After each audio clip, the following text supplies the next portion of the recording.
Hi, I'm Clayton Franklin with ICEV. Thank you for joining the Animal Handling Tips session. We are excited to have Dr. Temple Grandin as the presenter of this session. As an animal science professor at Colorado State University, Dr. Grandin is well known and respected for her insightful work with animals, especially her work designing livestock handling facilities. Dr. Grandin is the subject of the Emmy and Golden Globe winning film, Temple Grandin. She is the author of multiple New York Times bestsellers, and in 2010, she was identified as one of the 100 most influential people in the world by Time magazine. Dr. Grandin is here to share her expertise with us regarding animal handling tips for you and your students to implement when working with livestock and show animal projects. Dr. Grandin, thank you for joining us today. Well, it's really great to be here today, and I think it's really wonderful that we're going to be getting more and more students involved with raising an animal. And at most high schools, you'd have a farm facility. If any of you are working with 4-H or with younger kids, they may be housing an animal at home. And usually for real young kids, a lamb or a goat might be a good first choice. I don't recommend a steer for a first project for a really young child. Now, the other basic principle is you start training your animal and working with it the day you get it. You don't do it shortly before the show. Let's not make that mistake. And when you first get an animal, it may have a big flight zone. You walk up to it in the pen and it's jumping all around, running around the pen. That's because you're in the flight zone. And this can be especially a problem with cattle. Then if you back up away from the fence, he'll calm down. In fact, just yesterday, I was at an event, a youth event, and they had some young bulls in a pen. And one of them had a big flight zone, and there were people on 3 sides of the pen. And this bull was, I was getting worried he was going to jump out. And I told the people to back off. You get that with a new animal, you got to back off. Then gradually work with it and reduce the flight zone. And sometimes the best thing to do is just, sit on a bucket with your animal. Again, for a lamb or a goat, yeah, you can go in the pen. For a steer, until I get to know him, I don't want you to sit in the pen with him, but sit on a bucket outside the pen because you're less threatening when you're not standing, and you can gradually get your animal to come up to you. That's something that you need to be doing. One thing we've got to get away from is let's get the leather gloves out and do a tug of war on the end of a halter.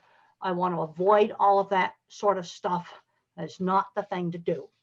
Now, what are some signs, especially in cattle and horses, that your animal is getting really upset and getting to do something that can endanger the animal, kick, bite, endanger you? And one of the first things you'll start to see is cattle switch their tail. Horses will do the same thing. And that tail will go faster and faster and faster and faster, and kaboom, kicks you. Another sign is they'll pin their ears back. That's another sign. Maybe quivering. Then they start to poop. They start to defecate. And that's because you're scaring the poop out of them. Mm-hmm. And when you see eye white, it's kind of an escalation. It's like a pot coming to the boil. They're really upset. Now, if you have a situation where an animal's gotten really upset, it doesn't matter what it is, it takes 20 or 30 minutes for it to calm back down. This is true for any animal. This would include a dog or a cat at the vet. Walk away from it, let it calm down for 20 or 30 minutes.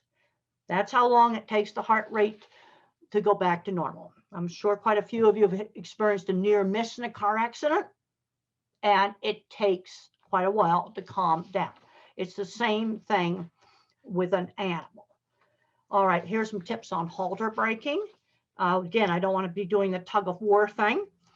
I went to a demonstration that Kurt Pate did with a bunch of youth steers, and they were already doing the tug of war thing. Kurt Pate said, no, we're absolutely not going to do that. Now, Kurt is a master low-stress stock person. He actually used a lariat to lasso a steer. I do not recommend that for you. You get the squeeze chute, you lock him in the squeeze chute, put the halter on him. But then we're going to do what Kurt Pate did after. You've put a 20-foot lead rope extension on. Then when you let him out of the squeeze chute, you can stand out on the end of that rope and you're outside the flight zone. You're not going to be in a tug of war. Now you can start teaching him to lead with this big long lead rope. And I'd recommend doing it in an arena so that he can't get away from you. And you pull a little bit on the lead rope and he makes one little tiny step towards you, then you immediately release. You want to train him that when he does what you want, you stop pulling on the rope. And then very gradually, you keep doing this, you can reduce the flight zone. I watched Kurt train a steer in an hour doing that. Not recommending that you do this, but gradually he reduced the flight zone, and it could get the rope shorter and shorter, and there never was a tug of war. You see, a lot of these problems with cattle crashing off of things is due to people in the flight zone. I saw this yesterday with these bulls, and I told the students they get back. I know they have to judge them, but I didn't want the bull coming out over the fence. Back up, give them some space. Another problem I often hear people say, my animal was really calm at home, and we went to the show and he went completely crazy. Well, there's a lot of new things at the show you need to get him used to. Let's look at some of the new things you're going to have at that show. You're going to have strange people touching them. Got to get used to that. You're going to have what I call the big three: flags, bikes, and balloons. Let's get them used to those things at home. Now, a good way to do that is to, if the steer is on a fairly big pen, you just hang a flag on the fence, let him come up to it. What you don't do is take a flag on a stick and shove it in his face. Don't do that. See, something new like a flag is attractive if your animal can voluntarily approach. It's scary when you shove it in their face. And so let them approach the flag. Then it's less scary. Balloons do a lot of erratic behavior. Recently, we had a horse sale right here at CSU. It was really fun to go to it live. And some of the horses were getting upset coming into the auction. It was our Legends of Ranching sale. And what I realized there is that there's different noise there, loudspeakers. They hadn't been accustomed to that. Also, there was two kinds of auctioneer noise. There was the auctioneer himself. Then there's the ringman going, yip. Well, these are things that you need to get them used to. You might be able to use some audio recordings to do this, so that when they get to the show, it's not something drastically new. Well, another thing you got at these fairgrounds, and I saw it yesterday, was these roll-up garage doors. Some of them work with a chain. They're really noisy. We have one of those at our experiment station. We had some new cattle there. I moved it this far, and I watched a bad reaction from the cattle. I stopped moving that door. Well, these are some of the kind of things to get them used to. You see, an animal is a sensory-based thinker. You want to understand your animal. It doesn't matter what it is. Get away from language. What does it see? Now, if it's seen a bunch of different kinds of flags, then it sees those at the show, won't be upset by them. Been touched by strange people. Also get them used to different vehicles. Some of the worst cattle I've ever seen for getting upset in a new place are ones where there was one truck and one person who had interacted with them. Then you take them to out of town and they see other cars and trucks, they get really upset about it. The other really important thing, especially with cattle, is never wrap a lead rope around your hand or around your waist. Never, never, never, never. About 20 years ago, a student was killed doing that, dragged by a steer. I can't emphasize that enough. And then at the case you do get a steer loose, the fairgrounds, the big mistake everybody makes is to chase it. What you need to do is get everybody to move back and get out of the flight zone. Then maybe the student could walk up to it, halter it, and lead it away. Now, people often do the wrong things. Now, you can also get a problem with an animal that gets too tame, whether it be horse, steer, that is constantly pushing on you. You've got to make sure you don't accidentally reward this pushy behavior.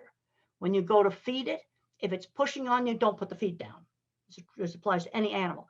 If it stands back for just a second and puts its ears up, then you dump the feed out. Reward polite behavior. This would also apply to people where they're switching pastures. It wants to get out of its pen. Then the other thing is introducing the grooming stand.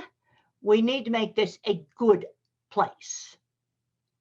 Let's make sure that first experience with that grooming stand, nothing bad happens. Because if that first experience is really scary, like say fell down on it, they'll be afraid to go back in there.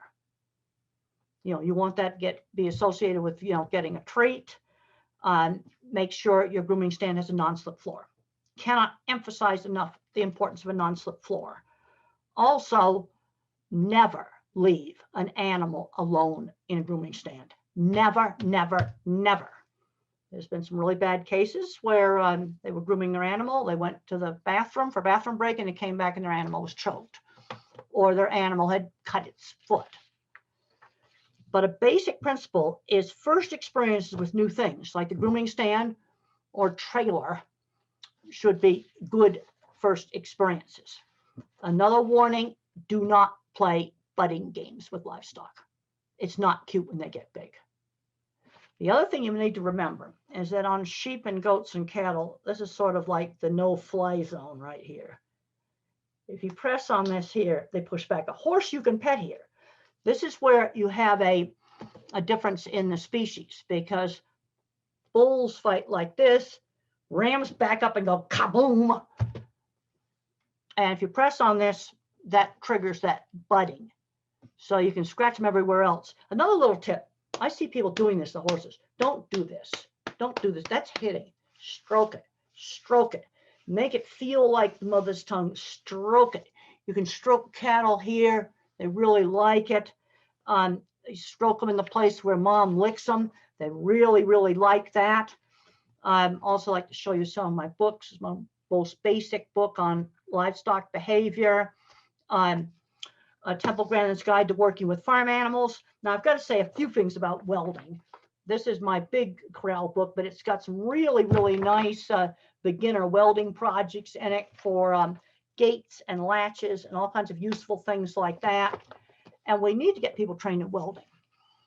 I'm very concerned with loss of skills, especially on a part of engineering I call it the clever engineering department.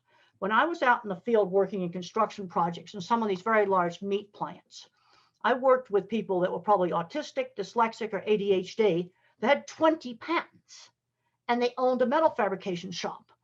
But one of the problems we've got now is the people I've worked with are retired and they're not getting replaced.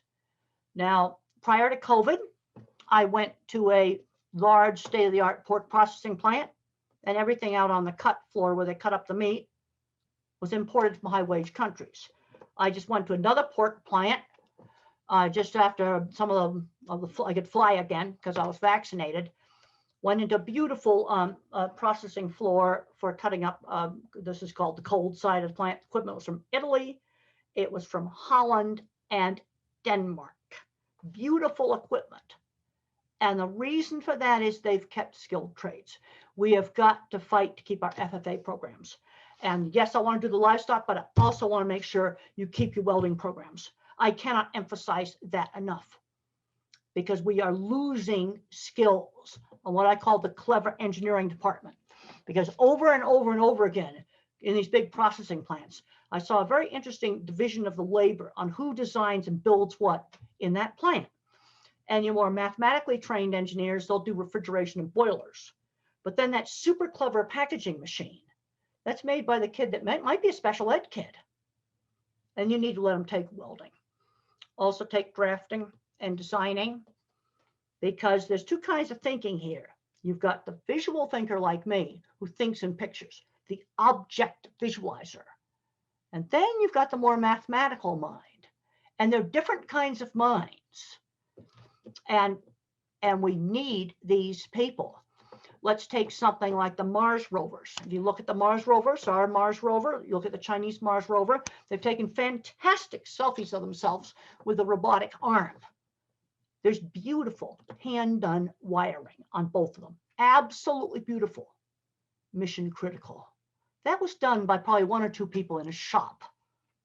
That's a one-of-a-kind machine. That's an example of high-end skilled trades. I'm not talking about roofing or flat work concrete. I'm talking about the high-end skilled trades where people have patents, people are inventing equipment. Yes, you need to keep your welding classes, and let's encourage kids to invent things. And it's now time to do some questions. Well, awesome. Well, thank you for sharing that insight. And I know the folks listening they're very passionate about the same things you're passionate about as well. So I know that resonates with them, not only from a handling standpoint, but the need for those skilled trades and to keep our FFA programs in welding. We've got to keep the welding. I worked with a guy, he's my age now, bad student in school, undiagnosed autistic, dyslexic, stutterer. He took a single welding class. He owns a metal fabrication company now that sells equipment all over the world. Since he's undiagnosed, I can't tell you what he makes, but he was saved by a single welding class. Well, kind of on that same topic there, I mean, obviously you've had a very rewarding, impactful, unique career. If there were some students that were interested in, the animal handling and building facilities and kind of a similar path that you have taken, what advice would you give them? What courses should they take? What would best help set them on that path? I've had people ask me, what's the single most important thing I do to the school system? We need to be putting back in all the hands-on classes. That includes art, cooking, sewing, woodworking, welding, auto mechanics. Because I've talked to a lot of people about careers. How do people get into careers? It gets back to being exposed. I got into the cattle industry because I was exposed at my aunt's ranch. Also, my high school had a little dairy. That's exposure. Students are not going to get interested in stuff they're not exposed to. It's also important to find out, well, they tried something, they don't like it either. And when I was in elementary school, I loved art, sewing, and woodworking. And then when I was in high school, it was everything all about horses. And I was an autistic kid who was different, got bullied and teased all the time, but I had friends who shared interests. That's another really important thing. But I'm seeing too many kids getting the label now and they go, oh, well, they can't take welding because they're in special ed. Well, I've worked with a lot of welders that would be special ed kids today. And one of the things that really helped those kids was that shop teacher that turned them around. Or now it's going to be that FFA teacher that's going to turn them around. And then when I go to these large processing plants, I'm shocked at the lost skills. I did go to one place. This again was post-COVID. I'm now getting out. And they had some equipment that was some really nice things that were built in the US. And it's because that plant was located in the heart of farming country. So you had students coming off the farms. So you still had a little small shop that would make a custom made packaging machine. But as soon as you get away from that area, they can't find maintenance people. We need the hands-on people. Who's going to keep the power grid running? There's a tendency to stick the nose up at this stuff.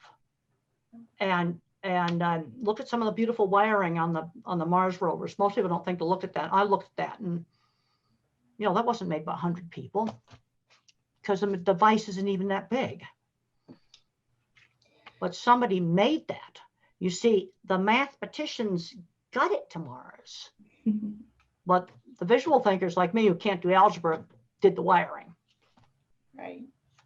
So as switching kind of back to the projects that these young kids might have, there's going to be some things that they have to do that if they're not a traditional farm kid or been around it their whole life, it might seem odd or different. So like docking of tails or castration or dehorning. And I know there's a lot of, animal welfare is a big topic right now, as it should be. What can you tell folks why those processes are important? And they are for the welfare of the animal, but it might seem a little bit harsh at the time while you're doing it. Well, horns, one of the things is safety. Now the Angus breed of cattle is what's called naturally polled. It doesn't have horns. Some of the cattle that are breeding more, polled lines. The reason why you dock tails is because they get soiled on the backside of the sheep gets soiled. The castrating of male animals, you do that, reduces the male behavior. Also, you get more tender meat. usually in a steer or a wether. Another reason for doing it. Now, there's been a lot of research now on giving some pain relief. And one of the issues we've got here is that some of the medications you can use haven't been officially approved. Now, you are allowed to use them if you have a valid veterinary client patient relationship where it then can be prescribed off label. The other issue on giving pain relief, and the research is very clear. Yes, they feel pain, and pain relief works. It will reduce the stress hormones and reduce pain-related behavior. But a lot of pain meds are controlled substances. We're not going to have those out on the farm, period. So that leaves you with some lidocaine, local anesthetic, meloxicam, a cheap arthritis drug, and then there's a Merck product that you can use. But that one is approved, and you give him some pain relief. Now, one of the things about sheep in particular is they can be really hurting and they don't show it. Cattle will do this to a lesser degree. You see, these are grazing prey species animals. And sheep's like it, defenseless against predators. It doesn't want to advertise it to the predators that it's hurting. So they'll cover it up. I remember one time hiding in a scale house, and I could watch cattle after they've been banned castrated. And one or two animals laid down on the ground and rolled around and moaned. I come out of that scale house, he jumped up like that. As soon as he saw me, acted like everything was normal. And sheep are even more likely to do this. You put a video camera in there at night, that's when you would see it. And sometimes they'll show pain behaviors around you if they really trust you. The research is very clear on giving pain relief for these procedures. And I'd strongly recommend having a veterinarian, client-patient relationship with your farm. And then you can use the lidocaine and the meloxicam. Meloxicam is a cheap drug. Lidocaine is not very expensive. And pain relief does work. There's lots of papers, and you can look them up on Google Scholar. You talked a little bit about, you have to introduce their first experience in the grooming chute has to be a good one. And then you talked a little bit about the trailer and hauling them. Are there any things specific when you train an animal to go in the trailer, be hauled? Is there something you can do at home before you were to just load them up and take them to the show? Well, one of the things you can do is put them in the trailer at home and feed them it. Just simple things like that. Just real simple things. And then it's the same thing like teaching the dog to go in their crate. If the only time you put the dog in the crate is when you're hauling it to the veterinarian, it's not going to like its crate. There's also veterinarians now doing what's called fear-free, where they now associate the veterinarian, with treats. You might have to get the vaccination, but it's no longer a scary experience. Because a lot of the problems they have with handling, it's fear that's driving that behavior, not the pain of just getting a little vaccination. You talked, about sitting on a bucket and just, that's how you would start. And I know a lot of your work talks about getting on the animal's point of view. Can you explain a little bit about your empathy for animals and how getting on their point of view? How did you learn that or come to know that? I mean, how did that all come about? Well, I'm an extreme visual thinker. And if you watch the HBO movie Temple Grandin, it shows very clearly how all my thoughts are in pictures. Now, when I was a teenager and when I was in 20s and I first started working with cattle, I didn't know that other people were mainly verbal thinkers. I didn't know that. And I've discussed that in my book, Thinking in Pictures. I thought everybody thought in pictures. So it was obvious for me when I first started to look at what cattle were seeing. And things like a coat on a fence, a vehicle parked next to the facility with a bright reflection on it, a shadow. And a shadow will have a sharp shadow on a sunny day, and then when it gets cloudy, there's no shadow. And your lamb or your steer or some other animal doesn't want to walk over that. Now, one of the things you could do is get them used to walking over some of those things. So it's not, but any place where there's a change in flooring, an animal will often be afraid to walk on it, like going from dirt to concrete. Well, give your animal a chance to put its head down, take a little look, wait for the head to come back up.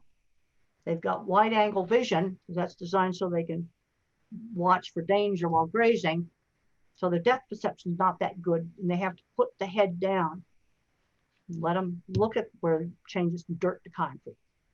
Okay, the grooming stand is a different surface. Let them look at that. And then you might just let them stand on it and not put them in the head thing. Then you might put that on for just a second. Take the time to work into that gradually. So the grooming stand's a good place. Now we're going to have the noise of that hair dryer that you use. Let's get them used to that. Don't just bring that thing out and boom. And you can get, you can gradually get them habituated to, to these things. And then you feed them a few little treats while you take the time to do it. One question we had was about the positive effects of animal therapy. And so in your experience, why is it beneficial for, special population students to interact with animals and have that kind of recreational therapeutic experience? Well, a lot of those people get along well with animals. You see, it's been interesting for me learning about different kinds of thinking. And I discussed that in my book, The Autistic Brain. You have object visualizers like me who think in pictures, and we can't do algebra. I'm concerned about students not being able to graduate from high school because of algebra, and then they were kept out of welding class because of algebra. That's stupid. And then you have the more mathematical thinkers, and then you have the word thinkers. And what I'm learning is I can't do some of the math, but I relate pretty well to the math thinkers and how they go about doing projects. But a lot of the word thinkers, things are much more vague. There's a tendency to overgeneralize. And it's hard for some of the word thinkers to imagine an animal really has emotions or feelings or thinks. I'm trying to imagine what it would be like if I only thought in words. But you see, I don't think in words. So you talked about it's important for all these kids to have all these experiences. So I think it would be safe to say that if you had a special population type student, that having one of these show projects could be very, very beneficial. Well, yes, and there was some very good examples with pigs. So you don't have a halter on your pig. So to get your pig to do what you want, you really got to work with them, and you just use that cane to just give him signals, and he's going to voluntarily cooperate. And there's been some special ed students where the pig project has been just wonderful. And that's the animal that some kids, that be the animal to give them because there is no halter. You can't force it. And we need to be getting the special ed kids involved with these things. I mean, I've heard bad stuff where, oh yeah, he's automatically kept out of welding if he's got any kind of a label. I mean, I was using tools safely like hammers, pliers, and screwdriver in second grade. We've got a lot of kids today growing up, they've never used a tool. I'm getting very concerned. We've got kids totally removed from the world of the practical. I don't think that's good for policymakers. So let's just talk a little bit about therapeutic riding. I've had parents say to me that their child did their first words on a horse. And why has it been so beneficial for certain kids? I think it's a combination of you have balance, you have to do balancing and rhythm, but also relationship with the horse. Some of these kids just naturally just really get along well with animals, but you don't know until you try it. And I kind of found there's kind of three different ways that autistic kids respond to an animal. Love them, afraid of them at first, then they get to love them. And then there's some where they just can't stand the smell. There's too many sensory issues. They're afraid the horse might whinny, and I can't control its whinnying. So is there any last advice or just key takeaways that you would like to share with our audience today? Well, on training the animal, they need to start the day that they get the animal. I think some of the biggest advice, we need to be keeping these programs. Absolutely need to be keeping these programs. All the animal programs, all the skilled trades programs. We need to have young people have access to these things. Well, that's all the time we have for today. Thank you, Dr. Grandin, for taking the time to share your top animal handling tips with us. I've really enjoyed our conversation, and I'm sure our attendees will also. To those of you watching this session, thank you for joining us. There will not be a live Q&A following this session. You will automatically be awarded points for this session, and at the end of the conference, you will receive a digital certificate noting how many sessions you attended. Thank you.